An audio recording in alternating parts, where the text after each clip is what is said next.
Iran ప్రజలకు రాత్రివేళ కలలు కన్నా బాధలు ముందుగా వస్తున్నాయి. మరణమే శాసనంగా మారిన గడ్డలో గాలి కూడా భయంతో ఊపిరి పీలుస్తోంది. నిశ్శబ్దమే రాజ్యమేలుతున్న రాజ్యంలో నిస్సహాయతే శిక్షగా మారింది. యుద్ధ సమయంలో ఇజ్రాయెల్కు సాయం చేశారనే అనుమానంతో 3 ప్రాణాలు ఉరికి బలయ్యాయి. ఈ ఘటనతో ఇరాన్లోని మానవ హక్కుల ఉల్లంఘన గురించి మరోసారి అనేక విమర్శలు వ్యక్తమవుతున్నాయి. ఇంతకీ ఇరాన్ ఎందుకిలా ఉరిశిక్షలు వేస్తుంటుంది? మతం ముసుగులో మానవత్వాన్ని బలి చేస్తుందా? ఇది నరబలి ధర్మంలో భాగమా? ప్రజల్ని పబ్లిక్గా ఉరితీయడం అక్కడ చట్టబద్ధమా? దీనికి సంబంధించిన అంశాలను నేను మీకు వివరిస్తా. నిజానికి ఇరాన్ పాలకుల చేతిలో ఉరిశిక్ష అనేది ఓ మారణాయుధం. 2023లో 834 మంది ఉరికి బలయ్యారు. ఈ సంఖ్య గత 7 సంవత్సరాల్లో ఎప్పుడూ లేని స్థాయికి చేరింది.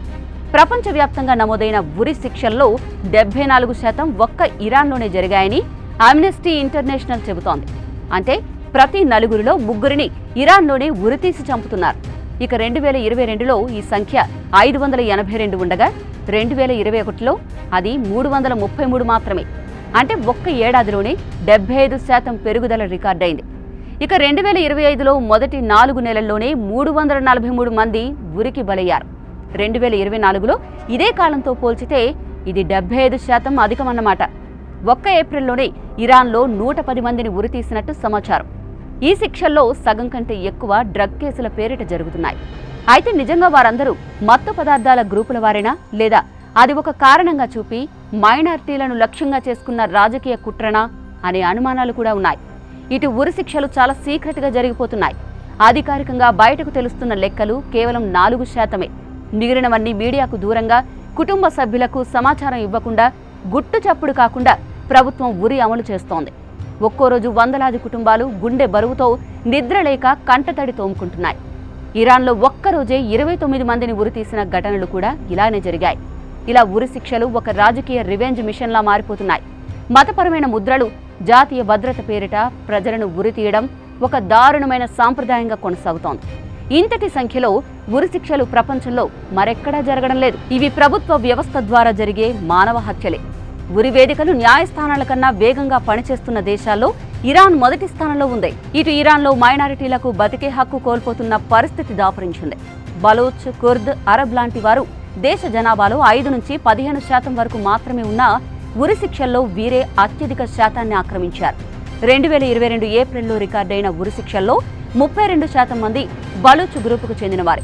4 బలూచ్ యువకులను ఏప్రిల్ 30న ఓ సెంట్రల్ జైలులో ఉరి తీయడమే కాకుండా దీనికి కారణాలు కూడా ఇరాన్ ప్రభుత్వం చెప్పకపోవడం దుర్మార్గం. మిగతా గ్రూపుల్లా కాకుండా వీరి చావులకు హక్కుల సంస్థలు కూడా అంతగా స్పందించకపోవడం మరో విషాదకర విషయం. మరో లెక్క చూస్తే 2010 నుంచి 2024 వరకు మతానికి వ్యతిరేకంగా వ్యవహరించారనే నేరంతో ఉరికి బలైన 164 మందిలో 86 మంది కుర్దులే ఉన్నారు. దాదాపు 100 మందికి పైగా కుర్దులకు నిషేధిత సంస్థలతో సంబంధం ఉందనే అనుమానంతో ఇరాన్ ప్రభుత్వం చంపేసింది. కనీసం న్యాయ ప్రక్రియ కూడా జరగలేదు. కుటుంబ సభ్యులకు కనీస సమాచారం ఇవ్వలేదు. ఇక ఇలాంటి హింసతో నిండిన పాలనను ప్రశ్నించిన వారు కూడా ఉరికి బలయ్యారు. జైలులో ఉన్న రాజకీయ ఖైదీలు నో డెత్ పెనాల్టీ ట్యూస్డే పేరుతో శాంతియుతంగా నిరాహార దీక్ష చేస్తూ ప్రాణాలు తీసే ఈ ఉరి ధోరణిని నిరసించారు. కానీ వారి కంఠస్వరాలనే శాశ్వతంగా నిశ్శబ్దం చేయడానికే ప్రభుత్వం లక్ష్యంగా పెట్టుకుంది. నిరసనలో పాల్గొన్న వందలాది ఖైదీలకు ఉరి శిక్షలు ఖరారు చేశారు. కేవలం 5 నిమిషాల విచారణలో శిక్షలు మొత్తం ఖరారైపోయాయి. కుటుంబాలకు చెప్పకుండా వారి జీవితాల్ని ముగించారు. ఇది శాసనం కాదు, సజీవంగా సాగుతున్న సంహారం. ఇది అక్కడ ఒక చట్టపరమైన వ్యవస్థ కాదు, ఇది ఒక మతపరమైన పాలకుల చేతిలో ఉన్న విధ్వంస తంత్రం. ఒక్క మాటలో చెప్పాలంటే ఇలాంటి దేశాల్లో కనీస న్యాయం, కనీస స్వేచ్ఛ, కనీస భద్రత కూడా ఉండదు. పచ్చిగా చెప్పాలంటే ఇది మానవ హక్కుల శ్మశాన భూమి.